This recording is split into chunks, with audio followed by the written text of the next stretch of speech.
Uh, it's open to questions. Please raise your hand, and when I give you the floor, say which media you're representing. So the gentleman down here, please. Education, different from a nation's development, which means digital quality. What has happened over the years is that the investments in the education system have depleted with the competing demands for increased populations and the economic challenges that we have. So the short answer to it is possible, and it should be absolutely minimum ask that all quality education has a baseline. I mean, we cannot say that the equity of quality differs from place to place because we don't have. We should all aspire to have that education. It is possible. The teaching and learning is there, the technology is there, the leadership should be there to make that happen.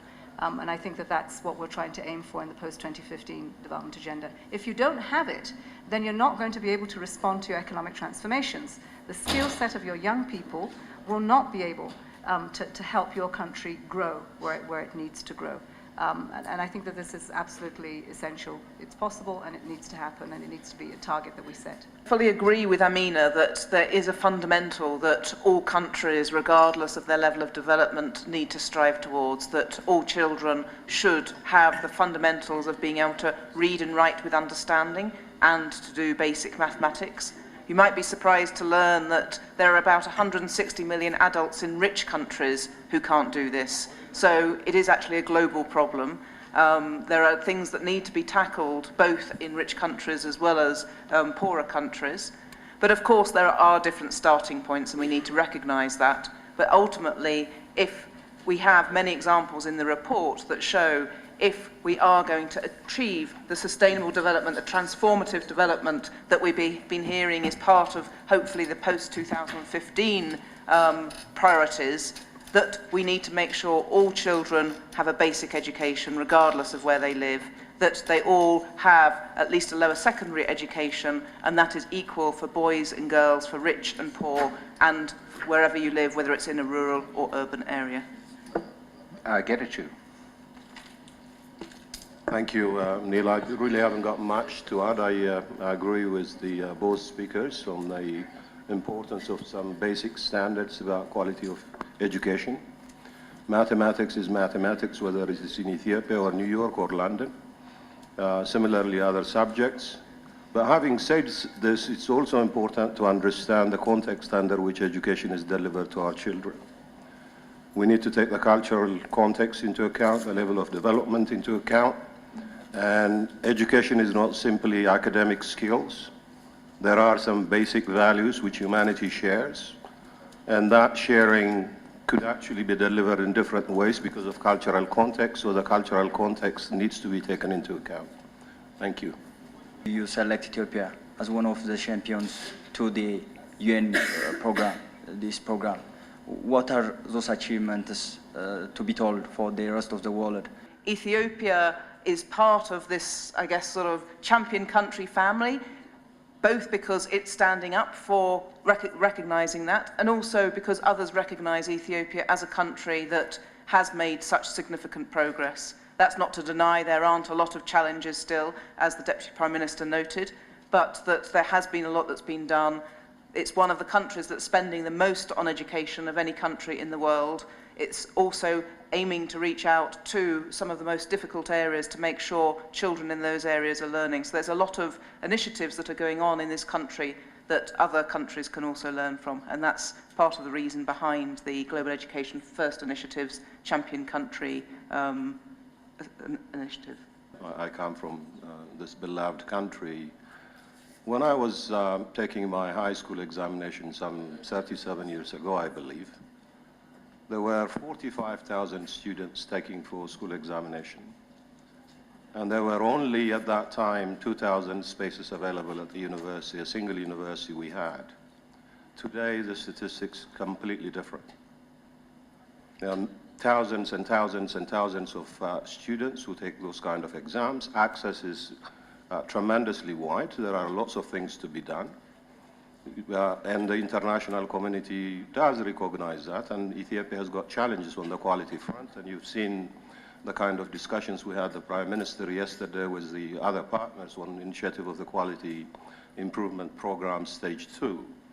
So it is understandable that Ethiopia has been recognized because as a champion country, because of the kind of political commitment you see from the government and the education profession in Ethiopia itself. When we observe what Ethiopia has done, they have paid attention to investments in girls' education and the quality, and that's had a lot to do with the delivery of education. There are huge challenges in a country like this, not just on its cultural diversity, but the kind of scale and distances that one has to think about. But I probably align it more to also the investments made in health and trying to get that universality, to get coverage across the whole country. So I think, yes, I think they have put it in. I think there's still a lot more work to do, but I think it's on the right trajectory. But perhaps in any more detail, Pauline, you might want to add to that. It's certainly the case that Ethiopia is recognising that there are vast challenges to not only getting children into school but learning. So on the theme of this year's report on teachers, the government is increasing the status of teachers by making sure that they have high quality training standards, and they have putting a lot of effort and energy into that. That is one of the areas that is the focus of attention. So I think it's not to deny the challenges, but it is to say that there is recognition of what those challenges are, which is the first step to actually tackling them. How are you going to meet? Because we've seen the progress of the first millennium. The quality of education and what we need to do going forward, investing in teachers. But I think the post-2015 takes a much more holistic view of a country that is looking for economic transformation, that there has to be social inclusion. We've seen countries in Africa grow, but they're growing without the people. The inequality issue is huge, and that applies to education as well. So what we hope to see is taking those lessons forward. It is very clear that in many of our countries we have reversed the gains because of conflict, because of climate change, because of a lack of investments or the financial crisis in some cases. We have to redress those. We don't stop on 2015 September and say that we finished the MDGs. A lot of what we haven't finished, the unfinished business of the MDGs, will transition through to the post-2015. It is what we say the starting block for post-2015 is the unfinished business of the MDGs. But then as we go, we know that the background in which we are operating has changed. It's not the same in 2000, and we have to address that and respond to it. The good thing about the post-2015 agenda is that countries have decided that they are taking the lead in crafting this agenda, and that gives us more ownership at the country level. We didn't have this same kind of ownership to commitments in 2000 because it came like a prescription. This is what we want you to do. But this time countries are going to be part of that, and they're going to be setting the ambition, and they are going to temper it with realities, because you know this is you saw the Deputy Prime Minister today. He knows on a daily basis what his challenges are, whether it is trying to roll out a policy or finding the finances for it. So I think we've got much more of an opportunity to set that ambition with actions as we hit in 2015, going to post-2015. I think it's important that we do move from the MDGs to reflect secondary education, to reflect a better understanding of the skill sets that are going to be needed country by country in a universal agenda. We're not all at the same place. So, you know, how we respond to that for our young people is going to be incredibly important in making sure that they are a part of you know, the growth of our economies, that when we say inclusive, we're not leaving them behind. I think there is something that perhaps we didn't talk about that is essential for the next agenda, and I hope that many governments will take this up now, is the data revolution. A lot of the facts and figures and the issues that the media ask for us and for you to help us advocate are not there because data and statistics are not available in a timely fashion. They don't look, they miss out those that fall through the cracks, and we need to try to address that, getting a credible baseline for our countries to be able to start. And I think these are some of the things that we can do before 2015. So much to do before, but certainly many more hills to climb after. Soon after the goals were set, we made very fast progress. We got millions more children into school. There was a lot of effort and energy behind the goals. And we've lost that energy to some extent now. We've been flagging. Now we're getting towards the end mark. The energy is coming back again, but we need to make sure that that continues. I think one of the things, picking up from what Amina was saying, that the report fully agrees with the high-level panel report, is that we need to make sure no one is left behind. And so part of that data revolution is to actually track progress after 2015 for the most disadvantaged. As our report shows, the poor rural girls will not all complete primary school until 2086 if we continue at current rates of progress. That's just not acceptable. That's telling us that we need to actually target and focus our attention on the most disadvantaged groups and do something about it so that we're not in 2030 and still saying, look, we've got unfinished business. We see teachers changing their professions. So can we achieve quality education in a situation like this? And what must be done so as to keep teachers in the profession? Teachers play a key role in educational infrastructure, and they are the most ignored. I also blame the government, but the society somehow contributes to it. They are not cooperative at all. We have some security problems. So meanwhile, we have to tackle with all of these things. But I must say that teachers should be given extra incentives or hardship allowance so that they may stay in their jobs. Along with that, living in a conflict zone, I must also say that it's not only the incentives. The teachers should be given should be provided basic facilities like having electricity, having hospitals, security. It is a must, especially in our areas. So it should be done on government level. And it's not only the teachers to be trained, it's the community to be trained. Thank you. The report clearly outlines the kind of challenges we're facing in training and keeping teachers in their profession for various reasons, from economic to the kind of attitude society has towards that profession.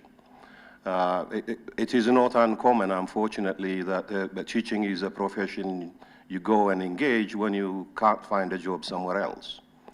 And there are examples also that many teachers actually take up an additional work because we don't pay them for what they're worth. But there is completely the opposite side in certain parts of the world. And South Korea is an example where probably the most respected profession, whether you're a prime minister or a deputy prime minister, it doesn't matter. If you're a professor of some sort, your respect in society is tremendously high. And society needs to value that service. And until and unless that attitude changes, and it is going to be a long-term struggle, you won't make significant improvement in quality education, motivating teachers, etc. So it is a collective effort on the part of the society, the profession, the government, and the wider community as well. Amina. I think, as I said earlier, we need champions for this. We are so far back in terms of society's commitment, leadership in government, in recognizing the value of a teacher. So we do need the champions, and we need to make a strategic investment in making a teacher the center of it.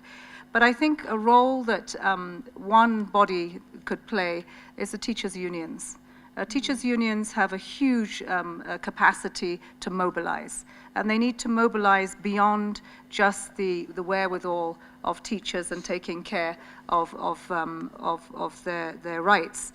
It needs to go beyond that, and I think that if we can use them more creatively to elevate this issue, then I think we will go a long way in putting teachers' interests back at the center, which at the end of the day, equates to a much better education system, and certainly children that, as I say, pass through education this time they get one.